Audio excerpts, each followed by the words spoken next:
amla, aka Indian gooseberry, which we have here. Might not be the crowd favorite usually, but especially my mother-in-law's amla pickle is one of the best things that I have ever tasted. And when I spent a few months in Jaipur with my in-laws last year, I just had amla pickle every day with everything other than breakfast, basically.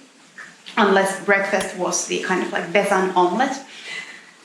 And because unfortunately during the corona crisis we're unable to travel to Jaipur, so now I'm trying really hard to kind of copy my mother-in-law's delicious recipe of the amla achar. Let's see how it goes. I'm really nervous. Okay, so now we have brought the water to boil, which means that we can get ready to boil the amla first before we do anything else to it. And this is one of the nerve-wracking stages for me because I'm scared that I'll either boil it too less or too much. So let's see.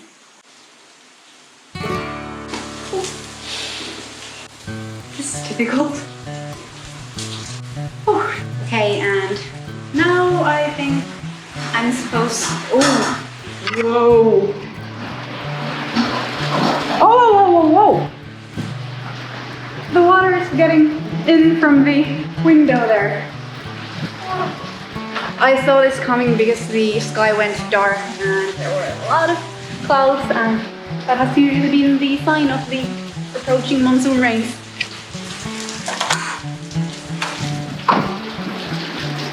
Oh, and that's the wet, wet, wet floor. Apparently we will not be hanging out in the balcony anytime soon.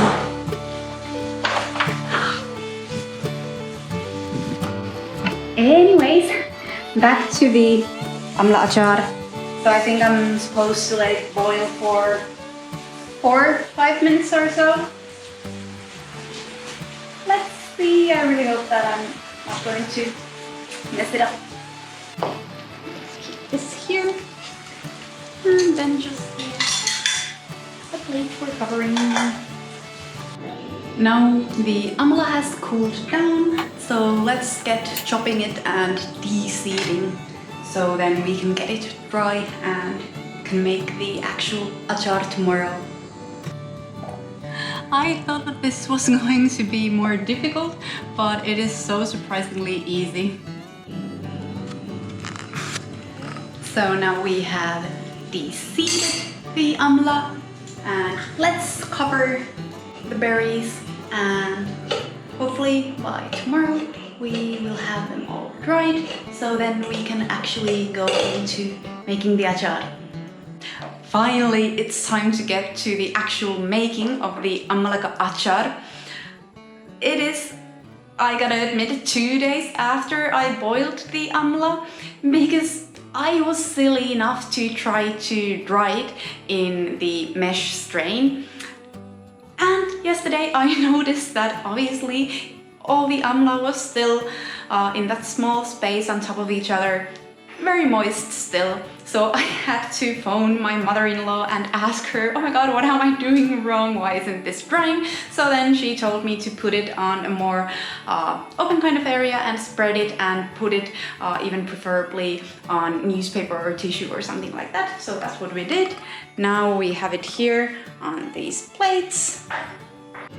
Okay, so here we have green chilies and haldi, saunf powder, salt, yellow mustard seeds, then methi seeds, and then of course hing. Okay, so we are going to take, let's take another good spoon of the methi seeds, and then a little bit more of the yellow mustard seeds. And yeah, let's take one more. I love a good masala, so here we go. And then let's get the flame on.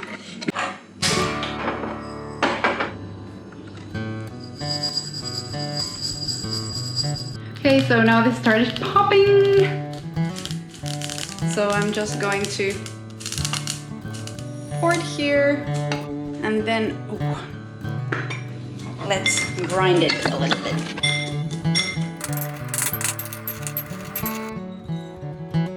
methi seeds and yellow mustard seeds, 2 small spoonfuls of haldi, then the somph powder or fennel powder, 1 more, which is the hing powder, and then 50 grams of salt.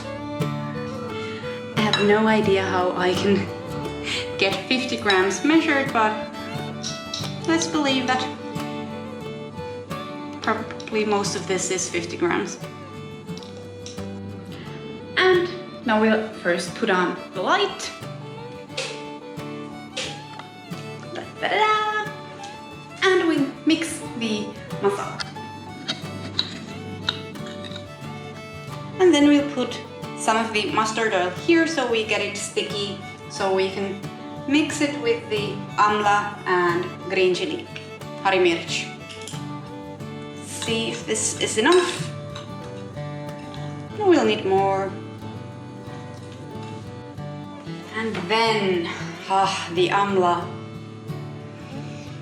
It is intoxicating. You know what? Can you come and help? Once again, stupid girl needs the hobby's help. I dirtied my hands and I don't have the jar. So what do you? I need a jar. More close up. So here we have the sticky masala amla, and let's get the first batch into the jar that is now cleaned and dried. So meticulously dried, so let's hope for the best. Such a risky business making achar. Oh, it smells so good. Yeah, it's just like even the amla smells so intoxicating. And yeah, Vinod just informed me of this one thing, that I shouldn't feel too bad if I mess this up and it gets moldy or something, because even the best of the best Indian cooks, like my mother-in-law, it's just like, you know, with achar, it just can sometimes go wrong, and there's just like some little bit of moisture somewhere, and it just like, yep, will get ruined. Perfect size for this. Oh my god, I was a little bit afraid. Now, oh my god, I have to get my hands clean and heat the oil.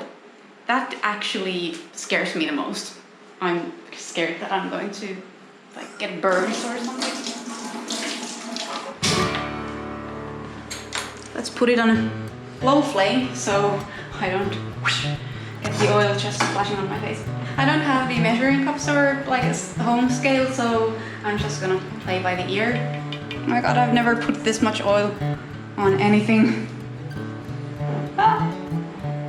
And then I'm just gonna take it off, pour it here, close the jar, keep my fingers crossed for 4 days that there was no moisture in the jar.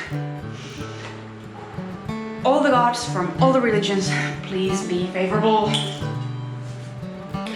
Mother-in-law tips 101.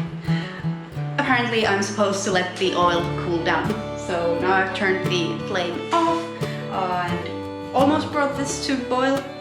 Now we'll just let this cool down here. Who knew that making achar is all about waiting? Now the oil has cooled down to room temperature during my evening yoga, so I can just pour it into the jar.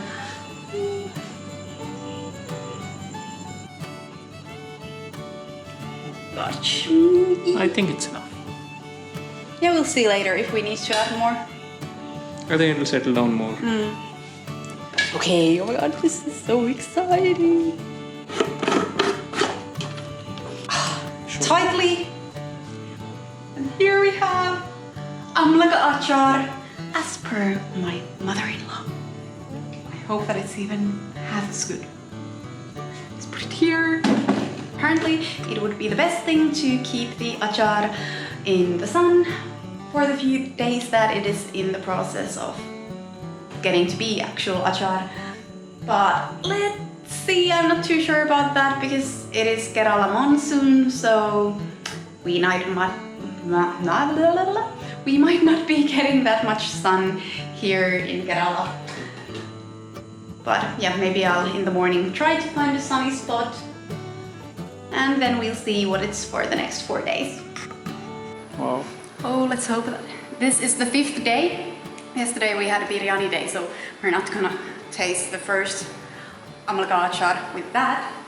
Now, oh my god, let's see. So far, like I didn't check yesterday actually, but so far it's not rotting. I close it tightly. Oh. Oh my god, it smells so good. This is so exciting.